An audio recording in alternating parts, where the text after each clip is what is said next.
آپ دیکھتے ہیں کہ بہت سے گھروں میں شکایت آتی ہے کہ گھر میں برکت نہیں ہے،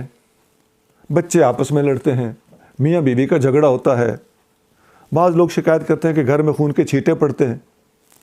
اس کی بڑی وجہ ایک تو یہ ہوتی ہے کہ ایسے گھروں میں صبح کو جلدی اٹھنے کا رواج نہیں ہوتا۔ جس وقت اٹھ جانا چاہیے ہم سو رہے ہوتے ہیں، جس وقت وضو کر لینا چاہیے ہم بے وضو ہوتے ہیں، بعض اوقات جس وقت غسل کر لینا چاہیے ہم اس وقت غسل کے بغیر لیٹے ہوئے ہوتے ہیں۔ یہ وہ چیزیں ہیں جو گھروں میں خون کے چھینٹے پڑنے، نحوستیں آنے اور شیطانیت کا غلبہ ہونے کا سبب بنتی۔ شیطان ایسی چیزوں پر ہی عاشق فریفتہ ہے اور جنات ایسی چیزوں پر زیادہ غالب ہوتے ہیں اور بڑھ چڑھ کے وہاں پر وہ پہنچتے ہیں۔ ایک وجہ اور بھی ہوتی ہے کہ جن گھروں میں اٹیچ باتھ ہوتے ہیں، آج کل رواج ہے تقریباً ہر گھر میں لوگوں کی کوشش ہے کہ اٹیچ باتھ ہوں، تو ایسے باتھ روموں میں بھی جب لوگ جاتے ہیں تو داخل ہونے کی دعا نہ پڑھیں اور نکلنے کی دعا نہ پڑھیں، تو ایسے گھروں میں بھی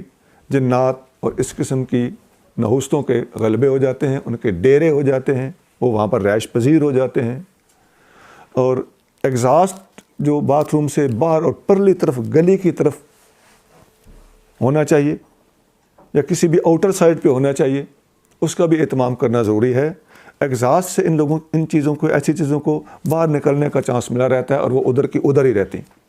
تو گھروں میں ایگزاسٹ باہر کی طرف ہونے چاہیے، اور واش روم میں داخل ہونے کی دعا